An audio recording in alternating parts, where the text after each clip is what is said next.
este nuevo programa de Abra Debate. En este programa lo que intentamos hacer es, a partir de la universidad y de quienes investigan y quienes son docentes, estudiantes de la universidad, empezar a discutir y a intercambiar ideas sobre distintos temas de actualidad que también tienen impacto en la región. Y esto nos ayuda a aportar distintas miradas. En esta oportunidad también vamos a estar no solo con gente de la universidad, sino con gente que trabaja en el territorio, que tiene trabajo de campo, y me parece que puede llegar a enriquecer todo lo que tenemos que discutir sobre el futuro del trabajo como uno de los ejes de este Abra Debate. Si les parece bien, nos vamos presentando brevemente cada uno y cada una de nosotras y nosotros. Así que, si querés, empezamos por... Bueno, muchas gracias. Bueno, mi nombre es Juan Manuel Carri, soy secretario general de la Asociación Bancaria, representante de los trabajadores bancarios. Bancaria también está dentro de lo que es la Mesa Intersindical de Tandil, que bueno, somos la representatividad de los gremios hoy de lo que es el sector obrero en Tandil. Bueno, bienvenido. Gracias. ¿Qué tal? Mi nombre es Marina Adamini, yo soy socióloga, doctora en Ciencias Sociales y trabajo como investigadora en CONICET. Y yo soy Mariela Caratoli y trabajo en el Centro de Estudios en Administración de la Facultad de Ciencias Económicas. Y tengo una especialización en Economía Industrial. Bien, tenemos una mesa súper interesante para debatir. Si les parece, vamos al primer informe y volvemos después a la mesa para intercambiar opiniones.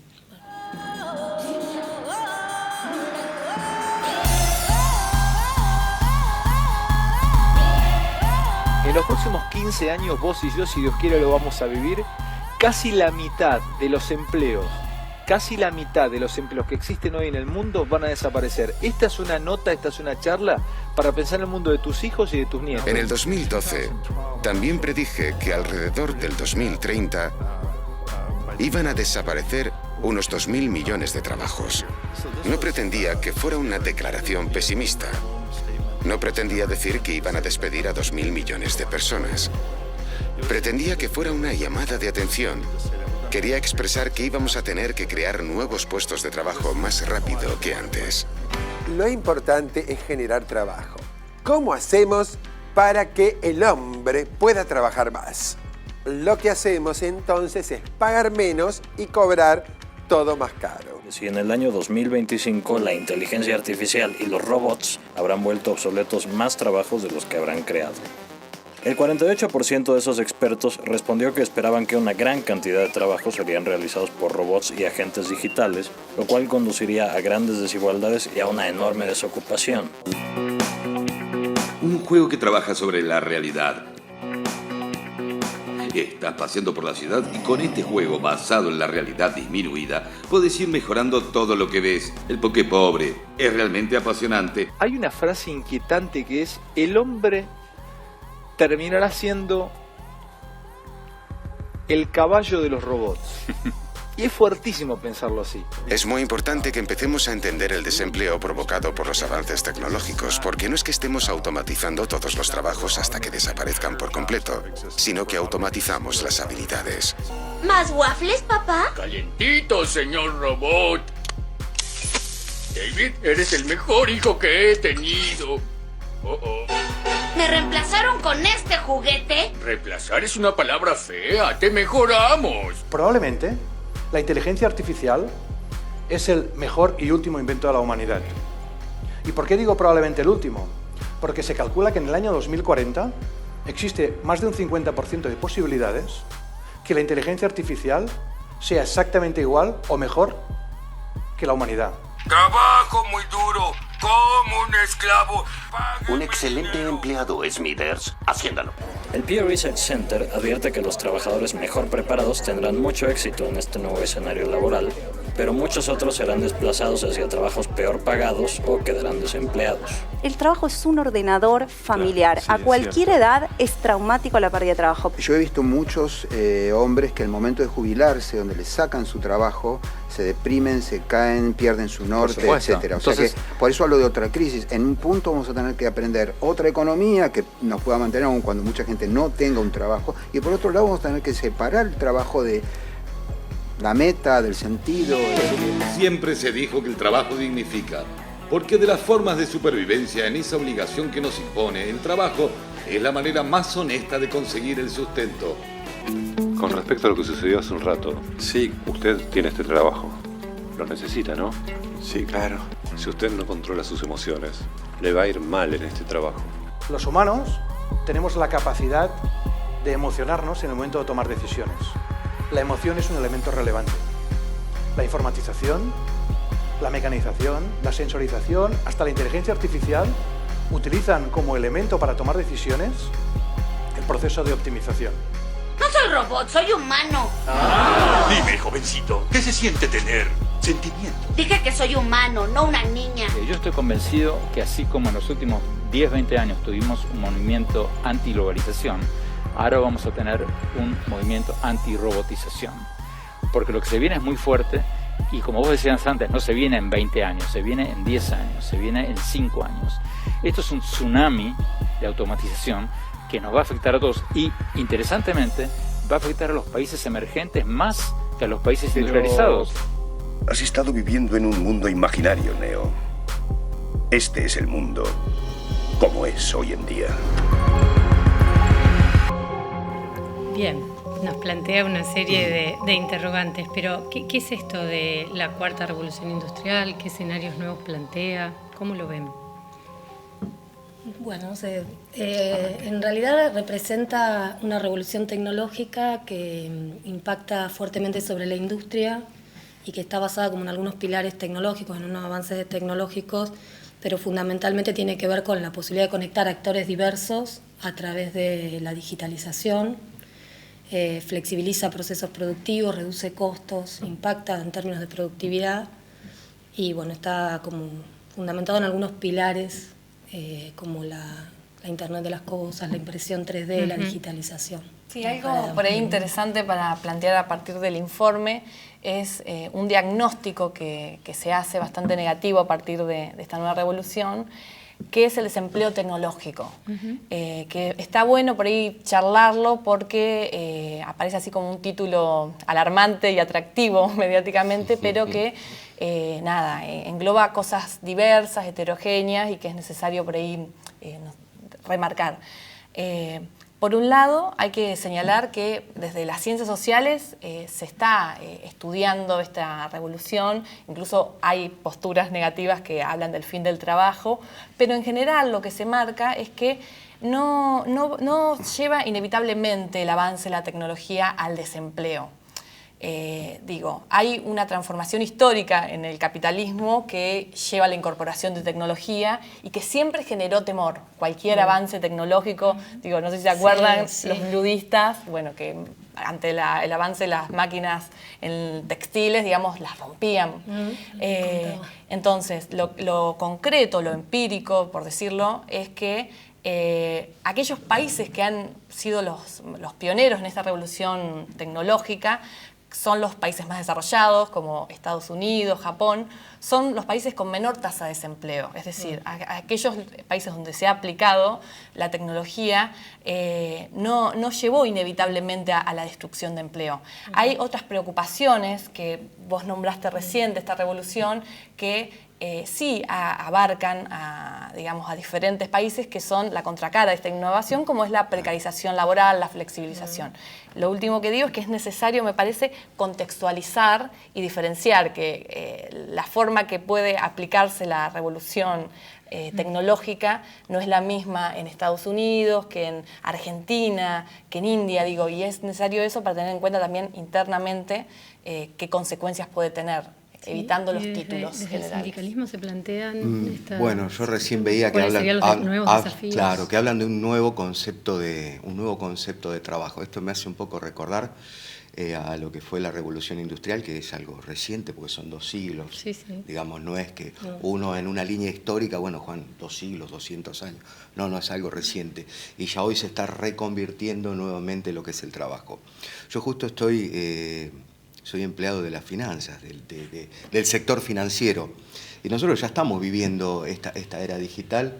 Yo hoy hablaba fuera de cámara con ellas y les comentaba que jubilados muy recientes, siempre charlábamos de cuando pusieron por primera vez los cajeros automáticos. Y habían armado como una brigada que tenía que ir y le echaban azúcar a los... No voy a dar ningún nombre, pero acá en Tandil pasaba, que le echaban azúcar a los cajeros y era como diciendo, no, tenemos que cuidar el trabajo. Lamentablemente uno tiene que saber algo que uno tiene que aceptar, porque al progreso uno no le puede poner horario, no le puede poner tiempo y no lo puede retrasar.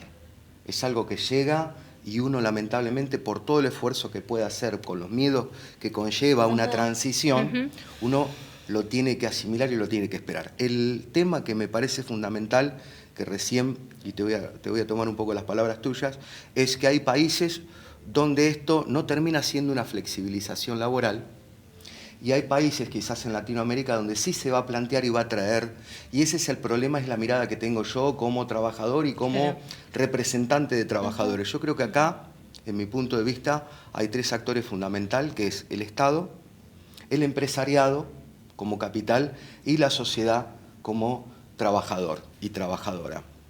Yo creo que desde el Estado, en Argentina, en Latinoamérica, no sé si hay una capacitación, ellos lo están viendo, pero no sé si desde el Estado se está implementando cómo. Bueno, preparemos nuestra sociedad, preparemos el empresariado, preparemos a los trabajadores para este desafío que viene.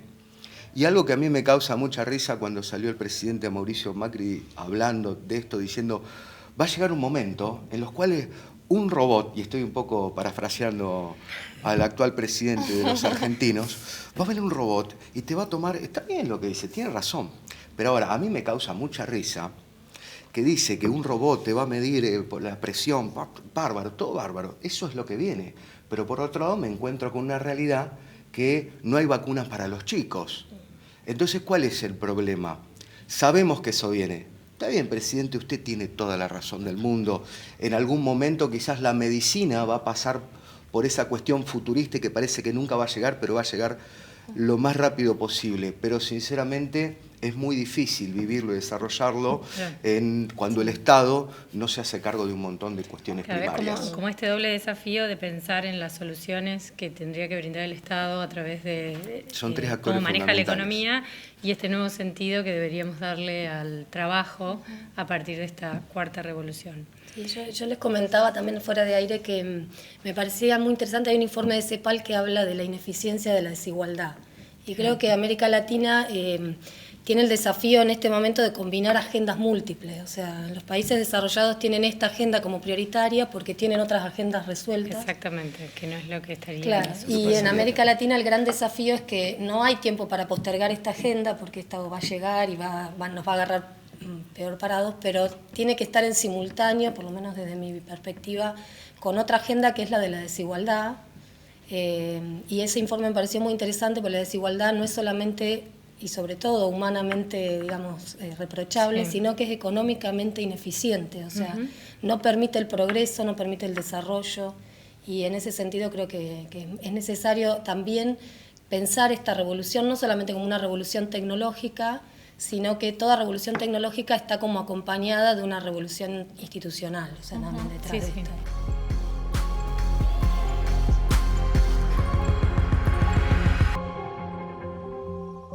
Bueno, continuamos entonces repensando y cuestionándonos estos nuevos desafíos que plantea esta cuarta revolución y qué va a ser del trabajo y el futuro del trabajo, y me parece que para ello sería interesante de nuevo ver un informe y volver a la mesa para debatir otras ideas. Las revoluciones nos asustan, primera idea, intentamos pararlas. Si lo vemos reflejado en Producto Interior Bruto, no ha supuesto nada malo a lo largo de la historia, sino todo lo contrario. Vemos que los años en los que se produjeron las revoluciones industriales, todos los países del mundo, cada uno a su ritmo, experimentó un aumento económico tremendo. Y eso fue bienestar. Si miramos ahora al Reino Unido, tenemos aquí algunos datos. En el punto rojo son las horas que un trabajador trabajaba en el siglo XVIII, 62 horas a la semana. Hoy, los viernes a la tarde, libramos. Y la productividad por hora de esa persona traído a dólares de hoy era como 1,29 dólares. Hoy es 22 veces mayor, 28,71. Es decir, trabajamos la mitad de horas, pero el valor de lo que trabajamos es 22 veces mayor. Y además, nuestros hijos no trabajan, porque antes, cuando se trabajaba 62 horas, eso también era para los niños, y ahora los niños ya no trabajan, es decir, bienestar. Bien, acá escuchábamos a Beatriz González en esta charla, y lo que por ahí hay que pensar que esta cuarta revolución es crecimiento, es progreso, como marcabas, pero también puede generar, como ha generado o se ha generado en las distintas revoluciones, una desigualdad entre el desarrollo de cada estado. Y ustedes vieron que ella se basaba en una gráfica, y me gustaría que compartan y que tengan para charlarlo, una de las gráficas del Producto Bruto Per cápita, que ella marcaba cómo ha crecido a partir de la primera revolución, y la idea nuestra era ver cómo nos extrañó un poco la escala que utilizaba, y la producción por ahí pensó que sería interesante que discutamos, es decir, cómo se ve en un gráfico donde la escala es progresiva y cómo se ve en otro gráfico donde por ahí se achata estas escalas donde se marca el crecimiento. No sé si ustedes comparten. Están ahí los dos gráficos. Están los gráficos, sí. Yo lo que veo es que, si bien los dos plantean datos reales, muchas veces hay otro que evidencia mucho más la realidad. A mí, ese gráfico que estamos viendo actualmente, para mí, te deja mejor planteada la realidad. Sí, un poco los dos marcan que el punto de partida fue similar, y a partir de las revoluciones es como que la desigualdad en el ingreso per cápita ha cambiado en cada una de las regiones. Sí, ha aumentado como exponencialmente para algunas regiones y mucho menos para otras, ¿no? Claro, el primero da una imagen más equitativa al compás del parece bienestar. Que está todo armonizado, está todo bien. Tal cual. Y con esto que vos marcabas, que la desigualdad era ineficiencia o se podía ver como ineficiencia, ¿cuál sería el impacto si vemos que esta desigualdad, tal vez en una cuarta revolución industrial, puede llegar la brecha de la desigualdad puede llegar a profundizarse? ¿Cómo haríamos? Bueno, creo que ahí, las discusiones están en torno también al rol que el Estado puede tener en eso y al rol cuál deben ser las nuevas instituciones, esto que decía antes, creo que es una revolución no solo tecnológica, sino organizacional y cultural e institucional, que demanda como nuevas reglas, nuevas instituciones. Creo que ahí el rol del Estado es muy importante en varios sentidos, en términos regulatorios, pero también en términos de infraestructura, en términos de articulación, ¿no? Creo que todas estas nuevas tecnologías también facilitan procesos de articulación institucional, que creo que deben ser cada vez más fomentados. Articulación universidad-industria, articulación entre los sectores sindicales. Esta mesa que tenemos hoy deberían ser ámbitos que se reproducen en todos los ámbitos, ¿no? De la participación y ahí el rol del Estado como coordinador también un poco de todos esos procesos y de asignación de recursos, reasignación de recursos. A mí me parece que es importante. No sé. Una cuestión que me gustaría marcar y que para que pensemos es esta brecha de desigualdad que ya está generada por las revoluciones anteriores, marcan una brecha también en la cuestión con la cuestión de género, es decir, el trabajo y género. Y tal vez podemos repensar si esta nueva revolución, esta cuarta revolución, va a profundizar la desigualdad de género en materia laboral o de alguna manera va a equiparar la situación entre los distintos géneros, los diversos géneros en los distintos estados, ¿no? Se ve que las realidades son distintas, depende de donde estemos parados. No, es interesante plantear la cuestión de género porque creo que es llamativa la desigualdad en el mercado de trabajo y a partir de la integración de la mujer en el mercado de trabajo, que se dio desde mediados del siglo XX hasta ahora, esa desigualdad, se reflejó o se resaltó. Entonces, cuando estamos pensando en la revolución, o la cuarta revolución, o la revolución 4.0, retomo tus palabras porque es necesario un Estado que regule. ¿Para qué? Para que esa mujer no sea la única encargada del trabajo doméstico, es necesario un Estado que... los deberes de cuidado. Bueno. Pero son políticas que se tienen que implementar desde el Estado, en el cual juega un rol fundamental el empresariado como capital y eso también en el eslabón más débil, porque esto siempre hay que decirlo, que son los trabajadores y las trabajadoras, también es una connivencia y una convivencia entre los tres. El rol del Estado es fundamental porque es el que tiene que implementar las políticas, porque son las políticas las que marcan el ritmo de vida y a lo que nosotros apuntamos y a lo que aspiramos. Por otro lado, el empresariado, que es el capital, que vamos a ser sinceros, es el que realmente maneja el poder y la economía. Pensar que el poder lo maneja el Estado es una ignorancia, lo maneja lamentablemente un sector minoritario, que es el capital, y después tenés al trabajador y las trabajadoras. Creo que con respecto al tema de género, estos tres actores, Estado, capital y sociedad, trabajadores y trabajadoras, desde el Estado tiene que haber la política, tiene que estar la contemplación de parte del empleador y tiene que haber reglas claras implementadas, articuladas desde el Estado. No es lo mismo un gobierno que trabaja en materia de derechos, como el gobierno anterior, no es lo mismo que este gobierno donde sinceramente los derechos, más allá de derechos de género, derechos de los trabajadores, jubilados, educación pública, salud pública, no están tenidos en cuenta. Entonces, lamentablemente, el escenario es completamente distinto y yo creo que los resultados se dan, depende del campo de trabajo que te permita accionar el Estado. Lo que el Estado no te permite no lo llegas a hacer. Una cosa que me parece interesante también es cómo me parece que hay una cuestión con las nuevas habilidades que se requieren en esta revolución tecnológica y que tienen mucho que ver con las ingenierías, las tecnologías de información y comunicación, la digitalización. Y ahí es preocupante en términos de género que las vocaciones, digamos, son más de hombres que de mujeres. Y ahí hay toda una cosa de trabajo para hacer, porque no es casual, digamos, que eso sea así. O sea, que las mujeres estén más abocadas a cuestiones o a disciplinas sociales y menos abocadas a disciplinas o ciencias más duras, podríamos decirle de alguna manera. Y creo que ahí hay que trabajar para reducir esta brecha en el momento en que esto tenga impacto en el Un poco todos hablaban del rol fundamental que va a jugar el Estado, y en estados como el nuestro, que no es lo mismo que hablar de un estado de países desarrollados, donde la tasa de desempleo, como veíamos, el crecimiento, o sea, frente a una nueva revolución, la cuarta revolución industrial o tecnológica, la revolución 4.0, sabemos que el bienestar va a crecer y va a ser generado en esa población. En países como el nuestro, ¿ustedes creen que el impacto que va a tener esta revolución va a generar menos desigualdad y va a generar mayor bienestar? ¿O vamos a necesitar de un Estado que intervenga de maneras que tal vez no estemos de acuerdo con que intervengan, como pueden ser los procesos de flexibilización laboral? Sí. Son varias preguntas a la vez. Así que... Primero me parece que es interesante notar que no es una cuestión de los países desarrollados o no desarrollados la intervención del Estado.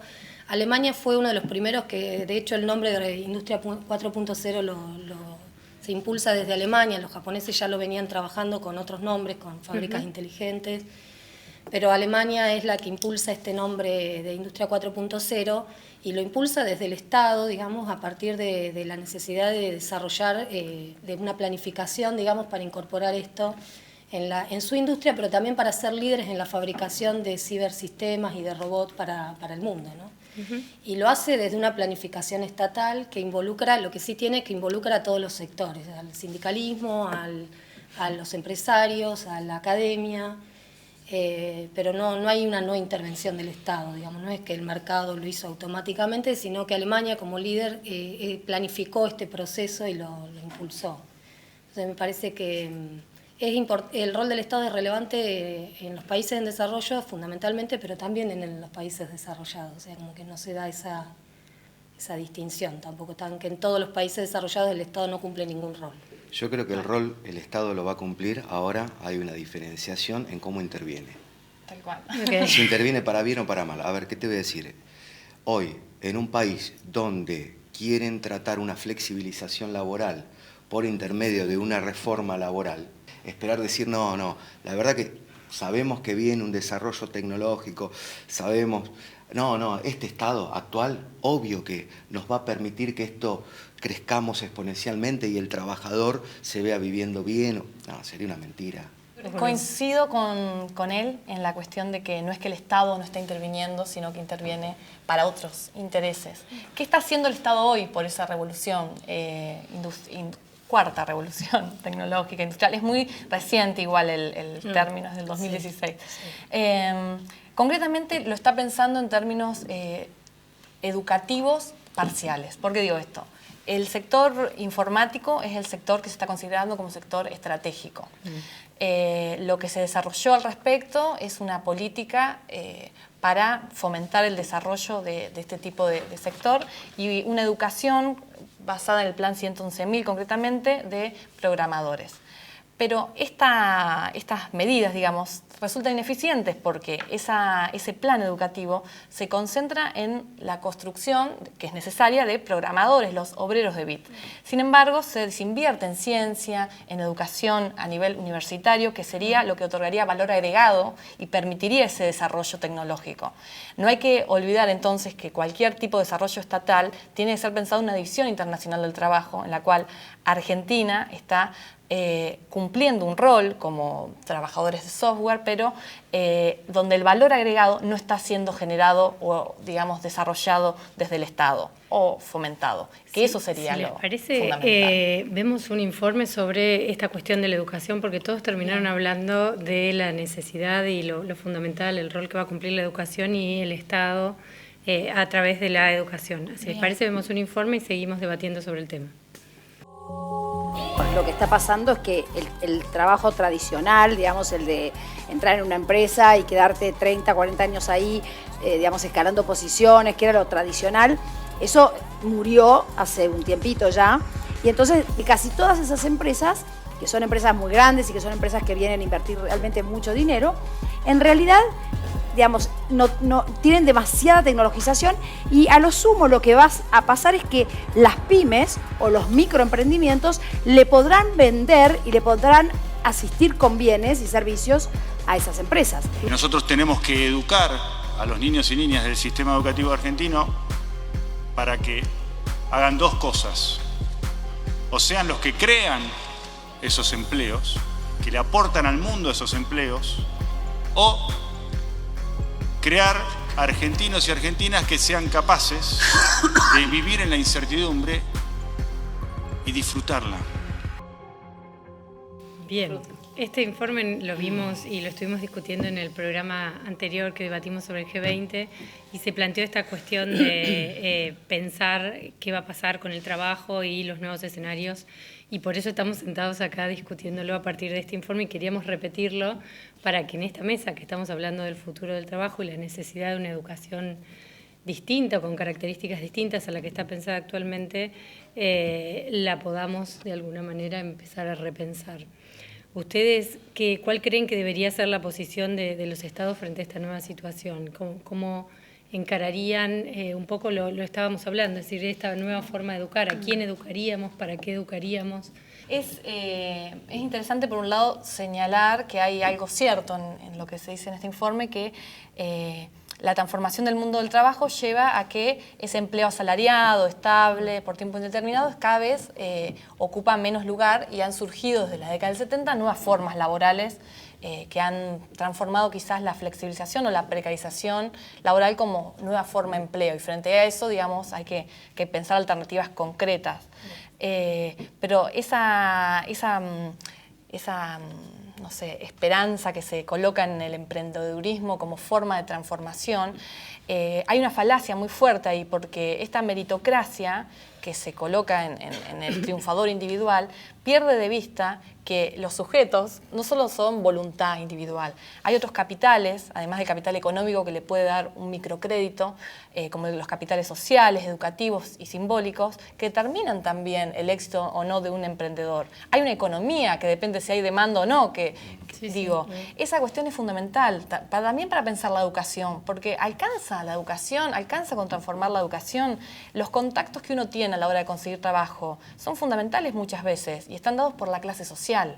Entonces, el Estado tiene que estar ahí compensando esas desigualdades para poder, digamos, generar. Es una falacia ese pensar el emprendedor y el estudiante con el título y el emprendedor con su emprendimiento como suficiente para resolverlo. Porque no es lo mismo el emprendedor de Mercado Libre, que creó una industria enorme, que el emprendedor que vende frutas en la calle. Es la prédica del individualismo, como decís, la meritocracia. Me parecía interesante también estas nuevas formas, digamos, de estos nuevos modelos de negocios, los vemos todo el tiempo, Airbnb, Uber, generan ciertos, o sea, uno puede pensar que generan ciertos niveles de precarización laboral, en el sentido de que transforman trabajo estable, etcétera, en un trabajo autónomo.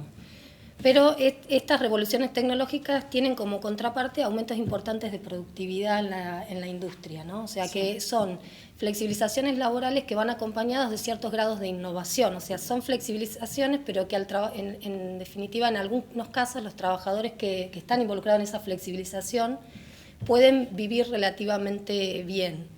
Otra cosa es la flexibilización laboral vía la reducción de salarios. O sea, me parece que es interesante esa distinción, porque las revoluciones tecnológicas, aunque generen precarización del trabajo, también generan aumentos de productividad. Y hay algunos estudios que obviamente pueden ser cuestionados, pero que piensan que esos aumentos importantes en la productividad de toda la economía permiten, digamos, la generación de servicios, o sea, asociados, etcétera, que aumentan Pero el tema es cómo se distribuye, claro, ese aumento de productividad. Bueno, eso también es una cuestión de... Sí, también. Pero digo que una cosa es la flexibilización laboral vía la innovación y el desarrollo tecnológico para los países, las consecuencias, y otra es la flexibilización laboral para reducir costos laborales y ganar competitividad vía costos, que son dos cosas distintas.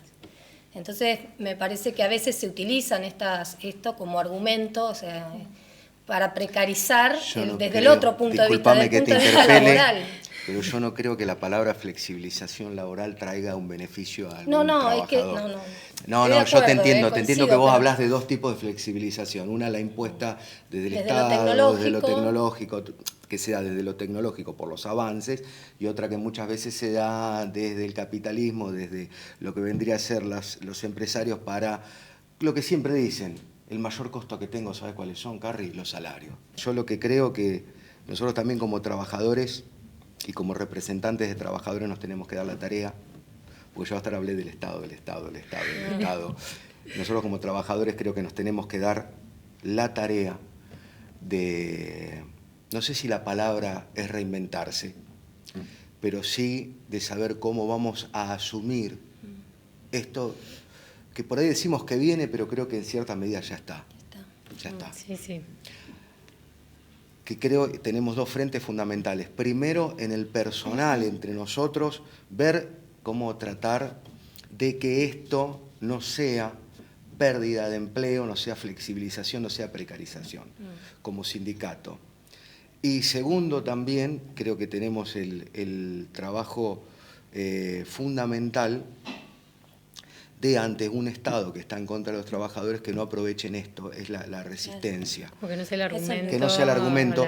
Y hay algo que vos justo tocaste. Se planteaba un poco que a veces esto se toma como argumento para generar otro tipo de flexibilización. Que es la que es peor en términos de consecuencias, digamos. No digo que la otra no lo sea, pero es peor incluso cuando se toma para ese lado. Uno es un mal peor, es cierto. Hay algo que ella dijo que es fundamental, el tema de la meritocracia, y yo lo quiero dejar bien en claro. Desde el gobierno hablan mucho de la proyección individual. Y uno no está en contra de la proyección individual, qué sé yo, desde un artista, su talento, que se proyecte, desde un trabajador, desde un empresario, desde un hombre de ciencia. Lo que nosotros tenemos que saber, que nosotros vivimos en una sociedad y vivimos en un colectivo, y el armado de lo que vivimos de nuestra sociedad es una sociedad colectiva. Y si hoy tenemos derechos como trabajadores, es por organizaciones colectivas. Hoy muchos quieren estigmatizar a los representantes de los trabajadores. Sepan que nosotros tenemos una historia y que por eso estamos presentes. Lo colectivo es fundamental. Una cosita, quería sumarte a la agenda sindical que planteaste, la representación también de los trabajadores y trabajadoras precarizados. Si les parece, la idea sería ver si podemos tener una reflexión final como para cerrar, como siempre hacemos en este programa. Pero me interesaría primero que repasemos el último informe y en base a eso volvemos a la mesa. One of the features of this fourth industrial revolution is that it doesn't change what we are doing, but it changes us. There's now a scientific foundation for the effects of mindfulness on the brain, on the genome, on biological aging. And when the human mind does know itself, then you get the potential for a new renaissance that restructures itself in terms of our relationship to life, our relationship to the planet, our relationship to work. The very idea of human being some sort of natural concept is really going to change. The projection of 5 million jobs lost by 2020 to technology is serious, but it's not the main question. Construction, manufacturing, services, public health and education, these industries will still exist. The main question is, what will be the future of work? How will we define work? How will we share the wealth? We need a shift to a new system that will allow us to meet the basic needs of every human on the planet, that will live within planetary means, that will be fairer, and that will be focused as its key goal, not on growth per se, but on maximizing human well-being. Fourth industrial revolution has the potential to make inequalities visible and to make them less acceptable in the future, and hopefully to gather and garner political support to take the necessary decision to reduce the gap. Bien, ¿es realmente una nueva oportunidad? Creo que para los países de América Latina no va a ser tan fácil, digamos, que sea solo una nueva oportunidad. En términos, digamos, desde el punto de vista conceptual, diría que sí, que hay muchas oportunidades detrás de esto. Pero lo que decía al principio, creo que rápidamente América Latina debería enfocar sus esfuerzos en combinar agendas múltiples que hasta ahora no ha podido resolver, y que entonces en ese sentido soy un poco pesimista respecto de las posibilidades. Creo que hay que trabajar mucho en articular, en generar consensos a nivel regional, y en eso creo que tenemos muchas debilidades en las capacidades de articulación, o sea, me parece, y de sostener procesos de construcción de instituciones. Las instituciones llevan mucho tiempo, y en América Latina muchas veces se construyen y se destruyen en poco tiempo, se vuelven a crear nuevas, y eso no contribuye. Es como una gran deuda. Claro, es como que eso no contribuye a que podamos avanzar en agendas que son urgentes y que son necesarias, digamos, como esta. Coincido un poco con el análisis que ella hace. Yo creo que Latinoamérica, por ahí, si bien esto es inevitable, ineludible, va a llegar, está hoy, yo creo que no va a causar en el trabajador el mismo impacto que en otros países que sí están preparados y que son ellos los impulsores de esto. Pero bueno, hay algo que quiero dejar bien en claro: yo soy medio romántico y creo que por más que todo va hacia algo digital, hacia una generación por así mutante, por así decirlo, en lo digital, desde Terminator cuando éramos chicos hasta ahora, todo va hacia eso. Yo quiero rescatar que los buenos valores humanos nunca van a poder ser reemplazados por lo. Esa es mi mirada un poco naif. Romántica. Sí, romántica, y más en la educación. Quizás no hablamos de eso, pero la educación es fundamental. Eso de educación virtual versus presencial, pero bueno, quedará para otra. Para otro debate, lo agendamos. Gracias, gracias, y la verdad que fue hermoso compartir. Aprendí mucho. Por último, así como cierre, creo que hablamos mucho en el programa del rol del Estado, que me parece fundamental en la regulación y que da cuenta de que en los países más desarrollados ha amortiguado el impacto negativo. Pero creo que también es necesario el compromiso de los diferentes actores. Sí, claro. La educación, nosotros hacemos ciencia, educación, y los actores sindicales fundamentalmente, porque estamos hablando de trabajo. Yo dije que es necesario que los sindicatos también incluyan la representación o que amplíen sus formas de representación para incluir a estos trabajadores que escapan al modelo asalariado estable. Así que bueno, es un desafío para todos y todas. Bueno, la agenda queda abierta y obviamente los desafíos que se le plantean a todos los actores, a la universidad, a la educación en general, al Estado, a los sindicatos y a los trabajadores y las trabajadoras. Ha sido un placer compartir con ustedes y creo que da para estar discutiendo muchísimo más, intercambiando ideas. Así que nada, muchísimas gracias por estar y por haber participado de este programa.